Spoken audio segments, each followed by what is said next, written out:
Hello, Aaron Kubitz, personal trainer at Functional Aesthetics EC. We're helping average guys perform better in their lives inside and outside the gym.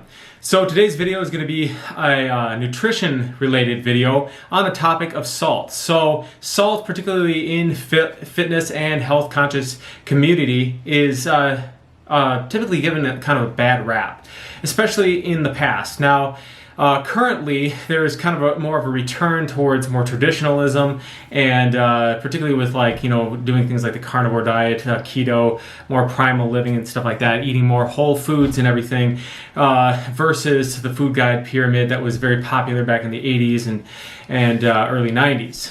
So, with that being said, the majority of the population still tends to view salt as being the culprit for high blood pressure and heart disease and a lot of other problems that people can have. Okay, so the reason I decided to make this video, which it might seem kind of odd, why would I be wanting to make a video on salt on a fitness channel?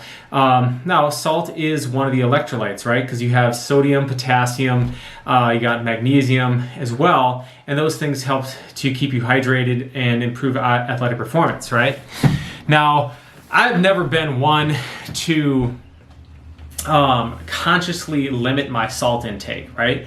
I don't add salt to my food or anything like that, but because of the fact that I pretty much eat a very basic sort of diet. I don't eat out a lot. I don't eat fast food. I don't eat a lot of packaged foods. Most of my food is very basic in nature. I don't even technically do a lot of cooking, making different recipes or anything like that, right? I just look at, okay, I got some protein, I got some vegetables, I got some starch, and I throw that together and get some healthy fats in there as well. And so as far as, seasoning my stuff a lot, I don't typically end up doing that. And that's just me. There's nothing against people who want to do that. And I think that most people probably would like to add more seasonings and experiment with different recipes because a lot of people, they enjoy the process of eating, right? And I enjoy eating as well, but I'm more utilitarian than most people in my eating practices, primarily just because I'm so very busy all the time, right? And it's more important to me that I perform well than having the most gourmet meal, right? So if I have the time to sit down and cook something and spend, an hour or half an hour or whatever whipping up something, then I will do that. However, most of the time I'm too busy to do that, so I got to eat on the fly, and so that's why my stuff tends to be pretty basic.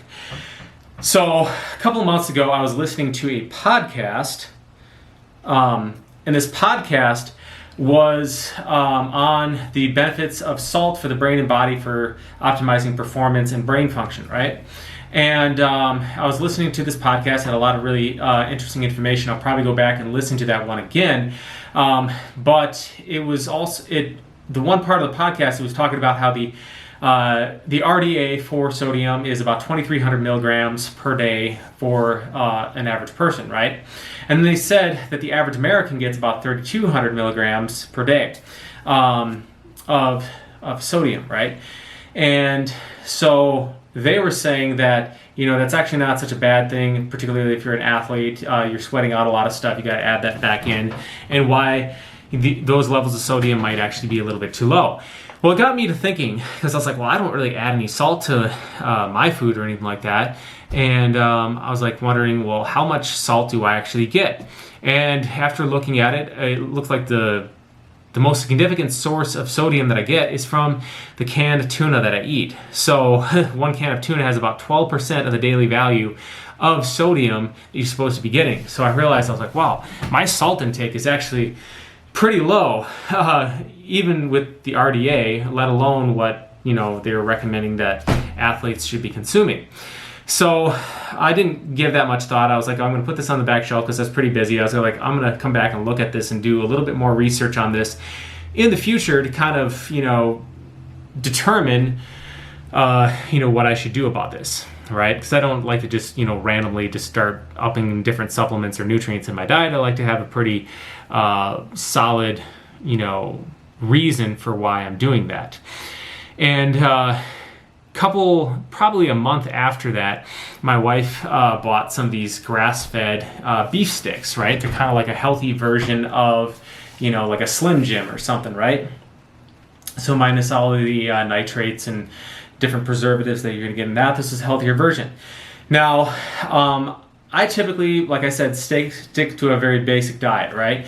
But what I've found is that because of some digestive issues that I've had, some gut issues that I've had, I typically tend to stick to a more paleo type diet or a lower carbohydrate diet. So eating a little bit higher fat intake, sticking to more meats, healthy fats, and some vegetables, and occasionally add some grain or beans or things like that into my diet as needed, right? But what I've noticed is that when I am working very hard mentally and stuff, or even physically, if I'm doing a lot of heavy lifting or something like that, or sprint training, that I will need to consume more carbohydrates or just more calories in general, right? Because I'll get to this point where I will, one of the benefits, I guess, of, and this is not necessarily why I do it, one of the benefits of eating more fat and protein and stuff is that it tends to decrease your appetite. And the reason it does this is because when you eat carbohydrates, or especially refined carbohydrates, or carbohydrates in excess of 50 grams in one sitting, you tend to elevate your insulin to a significant degree. This causes you to store more energy, also tends to increase your hunger levels, right? So when you're eating more protein and fat, though, you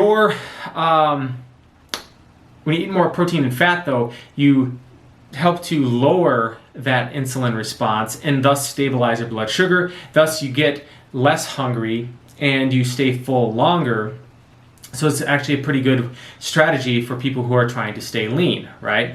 Now, because most of the time we're not doing sprint training, running marathons, playing basketball, or lifting weights in a gym. Most of our day is spent either walking at a pretty leisurely pace, or sitting in an office, or doing some housework or something like that. And all those activities you can run just fine off of fatty acids.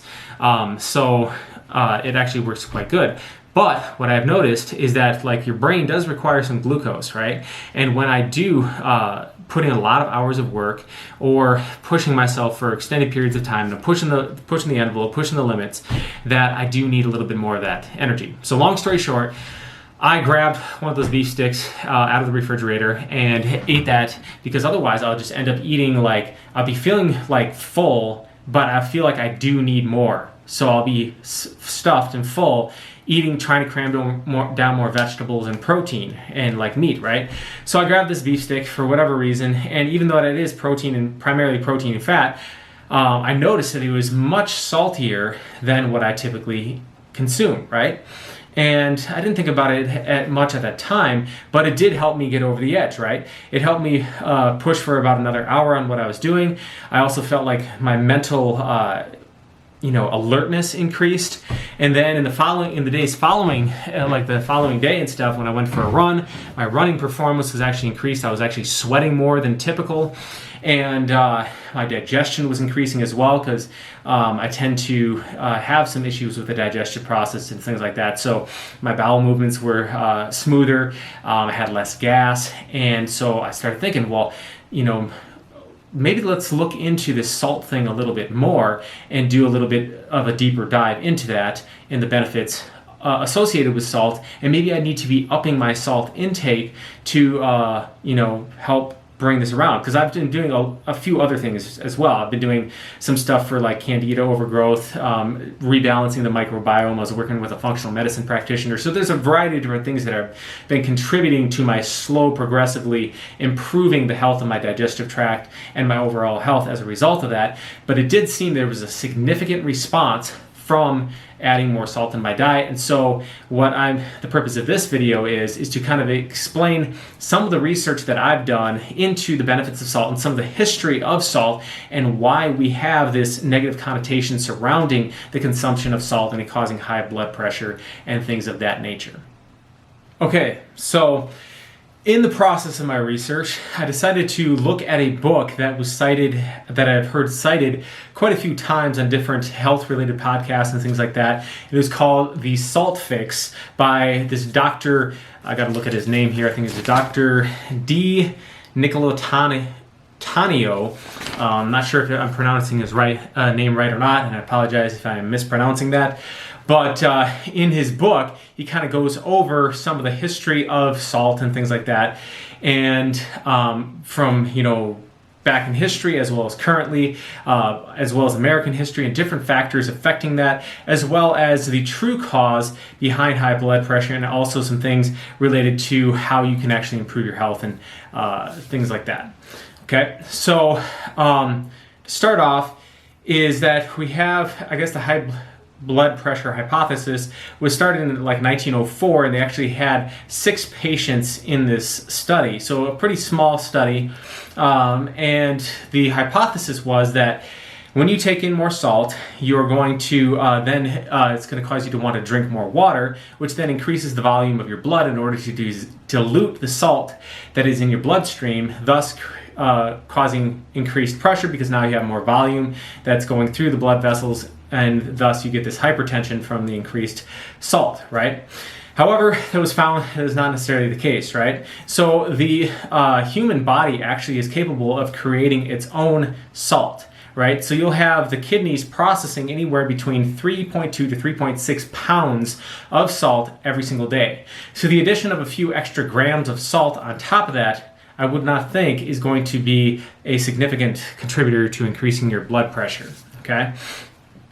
Also back in 1977, the Surgeon General conceded that they had no idea if low salt would actually reduce blood pressure. It is actually just expert opinion on that. Okay, so people actually vary in their sodium sensitivity, i.e., like oftentimes young people and a lot of other people will have no really effect from increasing or decreasing their sodium intake, right? For a small percentage of the population, about 20 to 25%, they will actually see some changes from changing their salt intake, and this is typically more in the elderly population, right? But by decreasing their salt intake down to that 2,300 milligrams of salt a day as recommended by the RDA, they're only decreasing their blood pressure by 0.2 to 0.8 marks on the of their blood pressure, right? And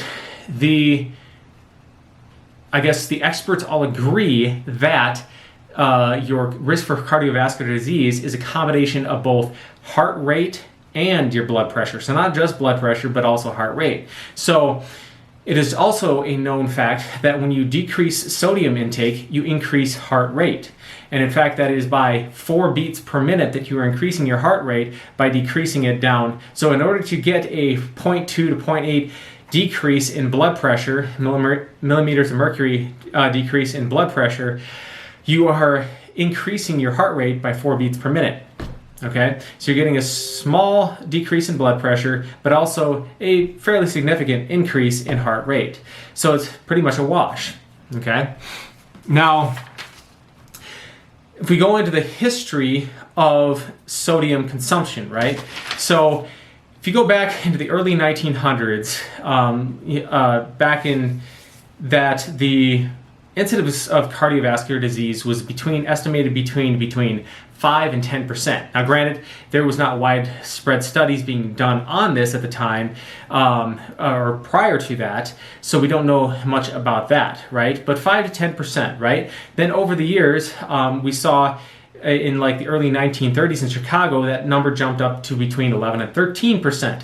And it's interesting to note that along that time, the early 1930s, is also when refrigeration was invented. So people were, prior to that, in order to preserve your food, especially meat products, and you were canning your vegetables and things like that, you added salt to it to preserve it. Now when you're refrigerating your food, you don't require as much salt to preserve that food. And so salt intake was going down at this time, right? But how come blood pressure is rising while salt intake is decreasing, right? Doesn't really make sense. So as cardiovascular disease was on the rise, as blood pressure was on the rise,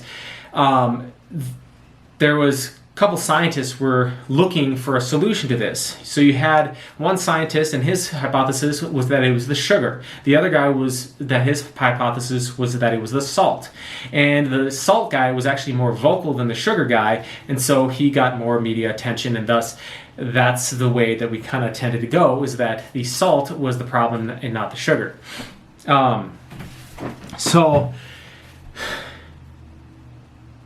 As a result of that, people are steadily decreasing their sodium intake to try to adhere to these government guidelines on how much salt you should eat, right? But as time goes on, by the 1970s, 25% of people had blood pressure, or 25% of adults had high blood pressure. So salt intake is decreasing, high blood pressure is increasing. In the early 2000s, 1 out of 3 adults in the United States actually have high blood pressure. Okay, so what we're seeing is salt intake is not increasing; it's decreasing. In fact, the average intake of salt today is estimated to be around 8 grams, maybe 9 grams of salt per person per day in the United States. Contrast that with, you go back to the Civil War, and the records in the military showed that the rations for the Civil War soldier at that time was 18 grams of salt per soldier per day. And that wasn't including any salt that they get outside of the rations of salt that they were getting. So we have to think that if they were rationing out 18 grams of salt per soldier per day, that there was, that was pretty standard amount of salt to be eating. Right? So, but that was, again, back in the 1800s, and we see that 5 to 10% of people in the early 1900s were getting high blood pressure, even though salt intake was super high, and as it's decreasing, it's going up. So what is the difference here? Okay, well, let's go look at the sugar. So in 1776, the average consumption of sugar per person per year in the United States was about 4 pounds of sugar, 4 pounds of sugar, right? So about 1 teaspoon per person per day. By the 1980s, it was up around 100 pounds of sugar per person per year. And it leveled off, from about early, mid 1900s, so 1930s, 1950s, up until about, the 1980s, it's kind of leveled off. And then we see this increase again in the early 2000s. So that now in 2002, or not now, but back in 2002, it was estimated that the average American was consuming 150 pounds of sugar per year, okay? And has to do a lot with, you're drinking a lot more pop and getting the high fructose corn syrup and all those kind of things added in there that you weren't getting before. So as we see that, and then we, like I talked about before, 1 in 3 adults in the United States, as of the early 2000s, had high blood pressure. So we can see that as salt is decreasing, high blood pressure is increasing, but sugar intake is also increasing, causing this increase in blood pressure. So one of the things that's interesting to note is that the liver, actually processes some of these sugars and stuff like that too, right? So if you're getting, one of the causes of getting fatty liver disease and liver dysfunctions is too much sugar consumption. When your liver is dysfunctional, then you're basically becoming less sensitive to insulin. Now the kidneys process insulin and use sodium to do that, okay? So oftentimes people, when they fix the underlying cause of having a fatty liver or liver dysfunction, their blood pressure issues fix themselves. Another thing that's interesting, going back to the thing that the kidneys use salt to process insulin. So when you decrease sodium intake, your insulin sensitivity actually decreases, which makes it more likely that you are going to store carbohydrates as fat rather than utilizing them as energy. and this is why you can see some high-level athletes that are, exercising all the time, their insulin sensitivity is very high, so they can often get away with eating more sweets and more processed carbohydrates because their body's insulin sensitivity is so high.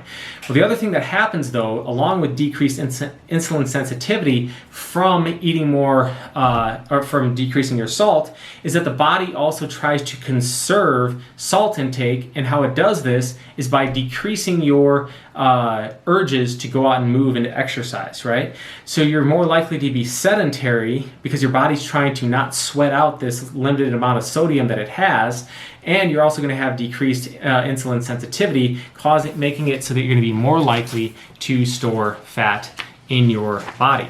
Okay, so one last thing that I want to point out here in this video is where some of the highest salt intakes in the world are, these people also don't have a lot of incidence of high blood pressure. So these places are places like France, South Korea, and Japan, right? In Japan, they eat a lot of fish, so they tend to salt a lot of their stuff, right? They're getting, a lot of their stuff is in seaweed and stuff too, which tends to have more sodium as well. In fact, there's this one town in Japan called IKEA, and they consume about 27 grams of salt per person per day. Now, at the same time though, this town also does have a higher incidence of high blood pressure than a neighboring town, which has about 15 grams of salt per person per day, right? And so the anti-salt advocates are quick to jump on this, saying, hey, these people are consuming so much salt, and that is why their blood pressure is going way up.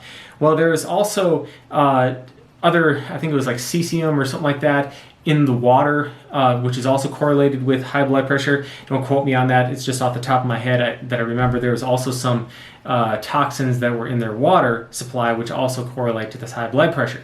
But when the scientists went into this town and they actually studied it, irregardless of these toxins or whatever, what they found was that the potassium intake of these people was actually very low.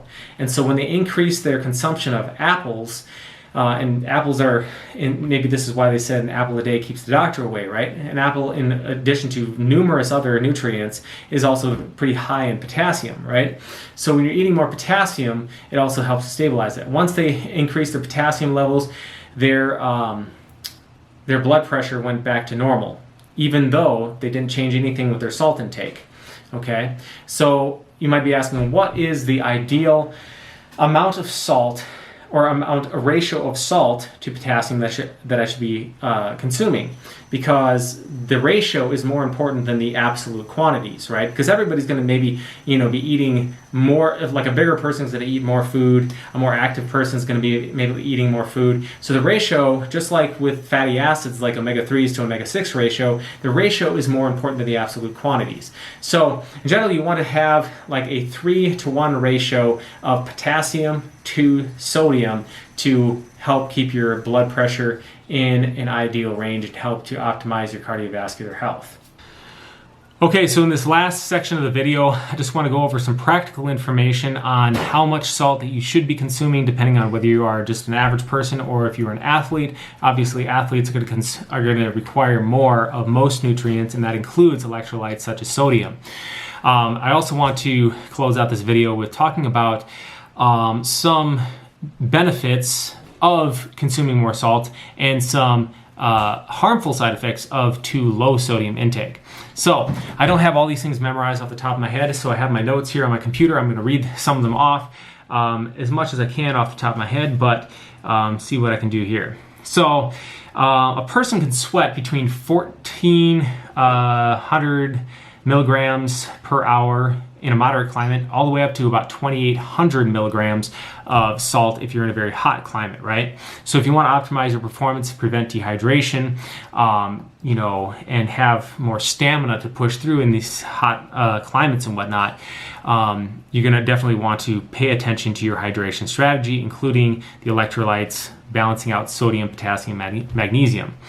So you want to start out by dosing an hour before exercise and every hour of exercise getting in another dose of this salt. So how much is this dose going to be? So if you're in a moderate climate, so 80 degrees or below, you could get away with about half a teaspoon of salt in that liter of water per hour, right? If you're in a hot climate, so moderately hot climate, between 80 and 90 degrees, half teaspoon up to 1 teaspoon. And if you're in a very hot one, you're like Vietnam or Florida, something like that, right? Then you're going to want to be taking, anywhere between 1 to 2 teaspoons of salt on the hour, okay, of continued exercise. Ways that you can do this is to, put straight salt in your mouth, rinse it around, and then like spit out the excess, and that'll kind of help you consume it. You can have like 5 olives, 3 large pickles can be helpful as well. You can dissolve salt, or that dosage of salt, so depending on the half up to 2 teaspoons of salt. You could dissolve that in lemon water or orange juice as kind of your electrolyte drink. I don't know how I feel about that. I've never tried it. It might be similar to like pickle juice or something, but I do like lemon juice or lemon water. I was thinking about maybe even, do that with like some cucumber water. I think that might be beneficial as well, because then you're probably getting a little bit of potassium too. And cucumbers just generally seem to be very hydrating in hot weather. So some of the benefits, as I talked about before, would be greater exercise capacity. So your endurance, your ability to perform the exercise is going to be greater. You're going to be able to handle larger workloads. And this is actually something I noticed too, is improved muscle gains just from increasing that salt a little bit. And maybe could have been something with the iron in the beef too. Maybe I was a little deficient in that, and maybe some B vitamins. But I definitely noticed that I wasn't lifting any more weight or anything like that, but I felt like I notice a noticeable improvement in just the course of like a week of after I increased the salt intake. And it wasn't something I was looking for. It was actually after I looked into this, I was like, oh well, that makes sense, because I actually experienced that. You'll have improved kidney function, decreased of let's see here, you'll actually so that's that. And some of the negative consequences here to before we get into sodium intake for average person would be having an increased appetite. Oftentimes people, when they go from eating a fast food diet, which is typically very high in salt, sometimes there was this one woman, she went to eating like a vegetarian diet, going from eating fast food, and she actually gained some weight just because her hunger was higher because of like the lower salt intake. So take that however you will. I'm not saying that eating fruits and vegetables is bad. I think you should eat fruits and vegetables. If you're eating real food and you're eating it in balance, you typically shouldn't have to worry too much, right? Because the fruits and vegetables are going to provide that potassium to help balance out your sodium. It's just more so when you're getting a bunch of salt or meat or things like that, and no vegetables or fruits or anything like that, that you tend to start running into problems. The one thing is that you will also have an increase for sugar cravings. So one of the things that there's this guy, he had this thing called the snake diet. And if you know about snakes, that a snake basically eats very infrequently. They'll eat a very large meal and it takes them a couple days to digest it. And then, maybe a week later, they'll go and eat something again, right? And so that's why I call it a snake diet, because it's prolonged fasting. Now, one of the things that happens on a fast is that you tend to have more cravings for carbs and sugars and stuff as you're getting more hungry. To help stave that off, you actually, if you have a mixture of half a teaspoon of pink sea salt or Himalayan sea salt, you have 1 teaspoon of salt-free potassium chloride, and then half a teaspoon of food-grade Epsom salt, and you put that in 2 liters of water, you drink that, and it helps to decrease your sugar cravings. So that's one of the other things. You're also going to have increased insulin sensitivity, as I mentioned before, which is going to make it so that the carbohydrates that you do eat are going to be less likely to be stored as fat. You're going to get more energy out of them versus storage. You're going to have decreased blood flow to the liver, and you are going to, you will have increased sugar cravings when your sodium is low. That's where I was going with that. You also have decreased blood flow to the liver, which interferes with the liver's ability to break down insulin. So again, affecting your insulin sensitivity. And in fact, your fasting insulin can increase from 10% up to 50% by severely decreasing your sodium intake. You also have increase in visceral fat, so the fat that's around your internal organs, which is associated with a lot of things like metabolic disease, where you have high blood pressure, low insulin sensitivity, things like that. So for non-athletes, the optimal range of salt is anywhere between 3 to 6 grams per day, so 3,000 to 6,000 milligrams of salt per day.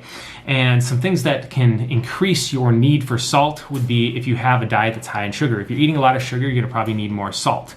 If you do drink a lot of coffee or caffeine-containing beverages, you're probably going to need more salt. If you're doing a lot of intense exercise, obviously I talked about athletes, so I'm not going to spend a lot of time on that.